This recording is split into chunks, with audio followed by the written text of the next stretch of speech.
কেমন ভাবে দান করবেন জানো? আল্লাহ পাক রব্বুল আলামিন অন্য আয়াতের মধ্যে বলেন, ফামান ইয়ামাল মিসকালা যাররাতিন খায়রান ইয়ারা ওয়া মান ইয়ামাল মিসকালা যাররাতিন শাররান ইয়ারা। যদি তুমি দুনিয়াতে এক বিন্দু পরিমাণ নেক আমল করে কবরে নিয়ে যাও, দুনিয়াতে যদি এক বিন্দু পরিমাণ নেক আমল করে আমি মাওলার দরবারে উপস্থিত হও, বান্দা তোমাকে এক বিন্দু পরিমাণ আমলের প্রতিদান আমি আল্লাহ দান করব। আল্লাহ বলেন, ওয়া খুলিকাল ইনসানু দাঈফা, বান্দা আমি তোমারে বড় দুর্বল করে বানাইলাম। তুমি আমার দেওয়া সূর্যের কাছে বড় দুর্বল, তুমি আমার দেওয়া বাতাসের কাছে বড় দুর্বল, তুমি আমার দেওয়া আগুনের কাছে বড় দুর্বল। বান্দা সামান্য মোমের আগুনের মধ্যে তুমি হাত দেওয়ার ক্ষমতা রাখতে পারো না। বান্দা তুমি আমার প্রবল বাতাসের সামনে দাঁড়াইতে পারো না।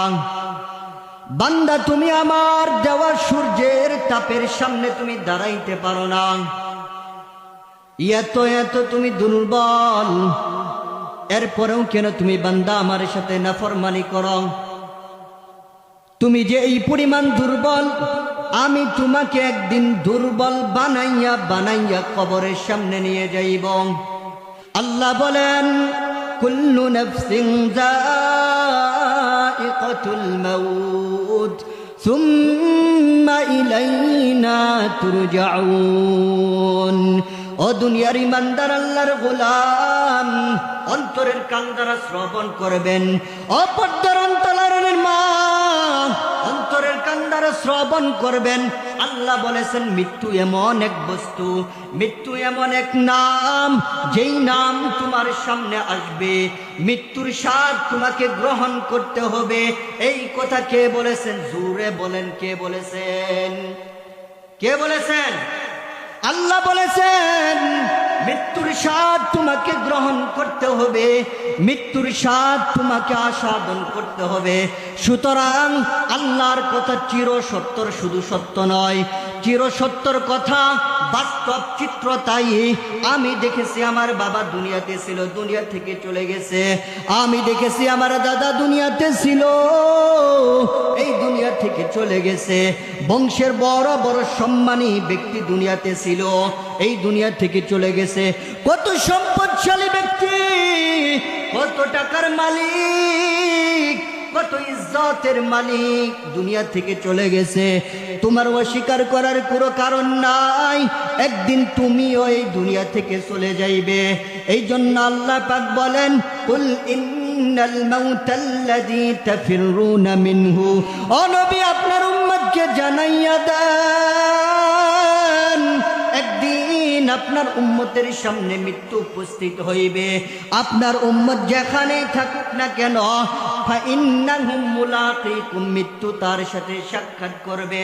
অপর আয়াতে আল্লাহ বলেন, আইনামা তাকুনু ইউদরিকুমুল মাউত ওয়ালাউ কুনতুম ফি বুরুজিম মুশাইয়াদা। বান্দা তুমি যদি মৃত্যু থেকে পলায়ন করার জন্য যদি মাটির নিচেও প্রাচীর তৈরি করো, পর্বতের উপরেও যদি প্রাচীর তৈরি করো, আল্লাহ বলেন তোমার ওই মাটির নিচেও মৃত্যু তোমার সাথে সাক্ষাৎ করবে।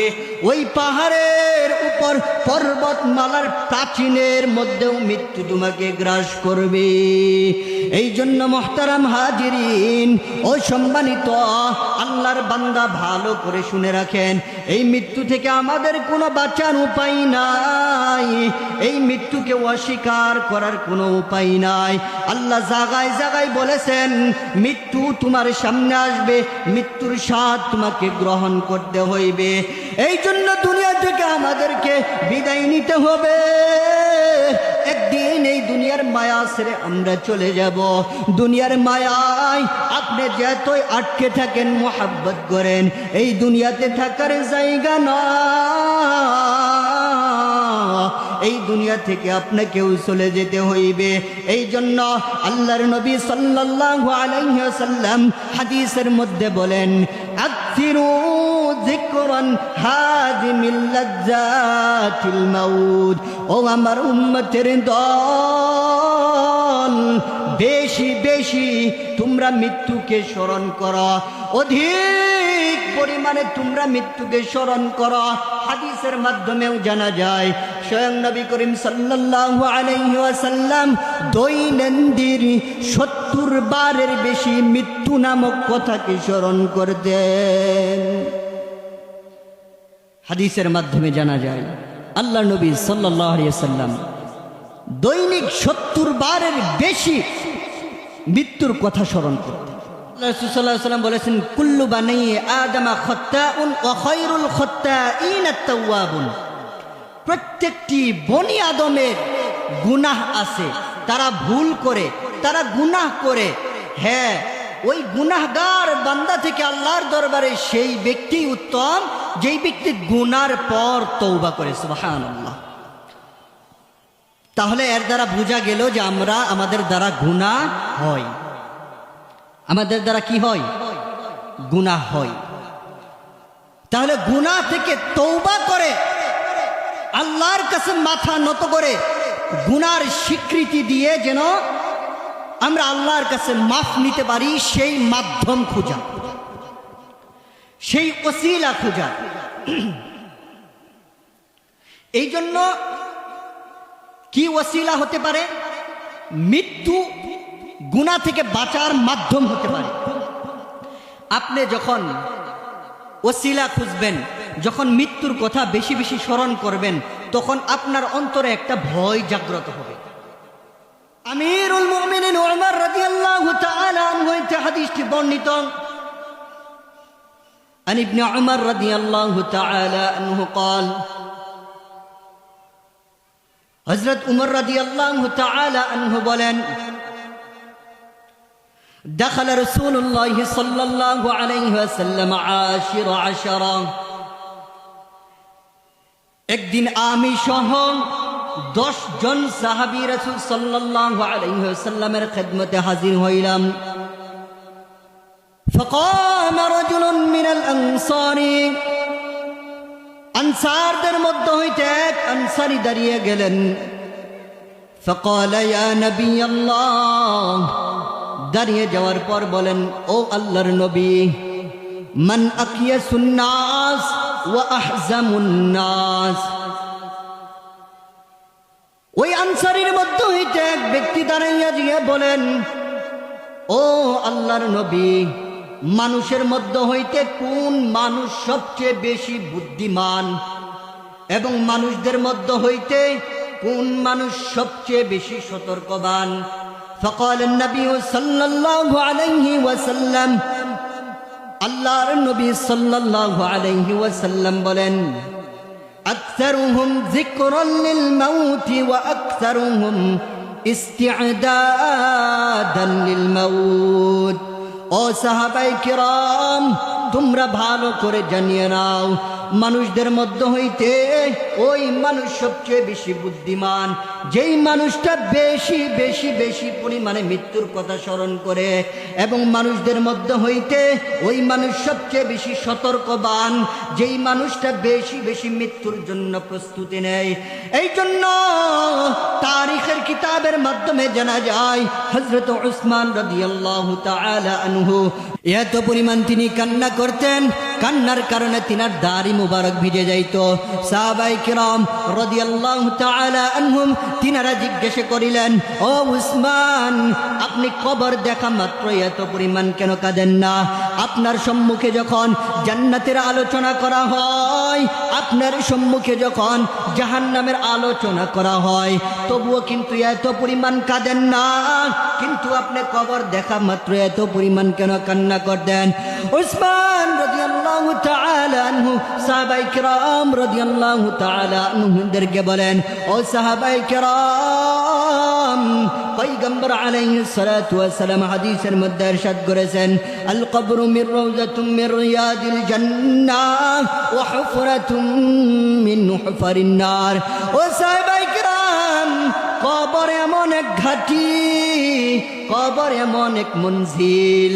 মৃত্যুর পর থেকে যতগুলো মঞ্জিল রয়েছে, সর্বপ্রথম মঞ্জিল হলো কবর।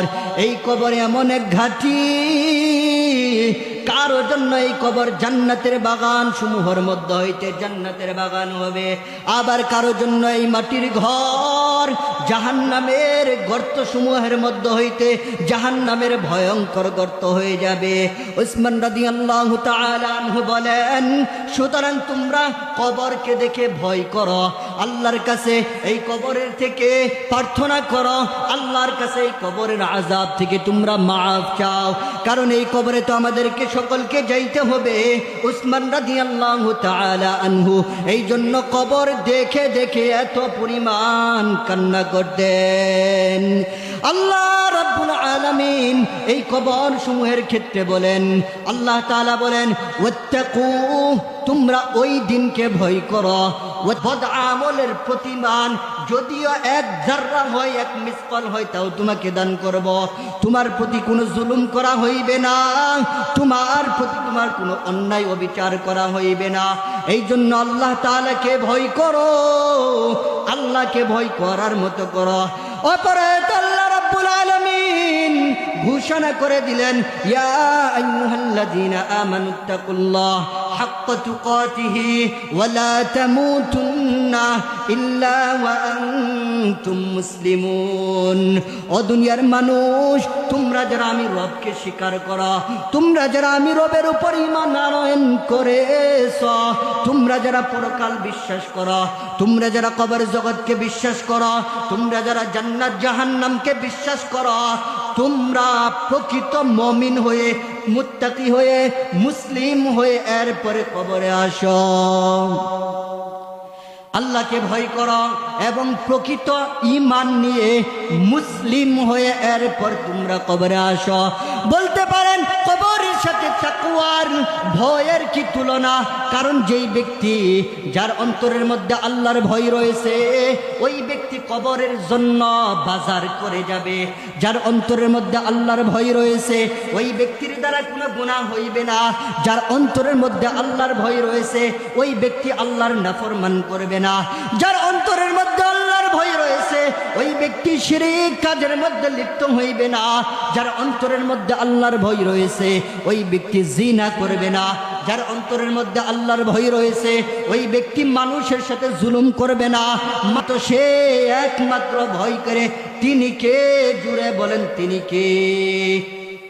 আল্লাহর ভয় অন্তরের মধ্যে রাখলে নাফরমানি করা যাবে না। কি করা যাবে না? নাফরমানি করা যাবে না। কারণ নাফরমানি করতে গেলে আল্লাহকে ভয় করে। অর্থাৎ আমি যখন কোনো গুনাহ করতে যাব, আল্লাহর কথা স্মরণ আসবে। জন্য আল্লাহ রাব্বুল আলামিন পবিত্র কালামুল্লাহ পাকে বলেন, ইন্না আকরামাকুম ইনদাল্লাহি আতকাকুম। আমার যেই বান্দার মধ্যে আল্লাহর ভয় রয়েছে, ওই বান্দায় আমার কাছে সবচেয়ে বড় দামি। আমার বান্দার সম্পদ আমার কাছে দামি নয়, আমার বান্দার ইজ্জত আমার কাছে বড় দামি নয়।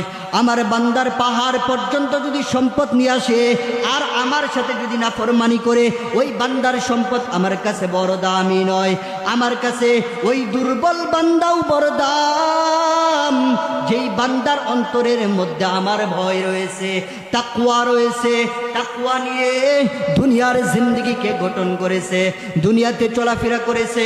আমি আল্লাহকে ভয় করে, আমি আল্লাহর ভয় সদা সর্বদা তার কলবের মধ্যে স্থান দিয়েছে। ওই ব্যক্তি কেবলমাত্র আমি আল্লাহর কাছে সম্মানিত।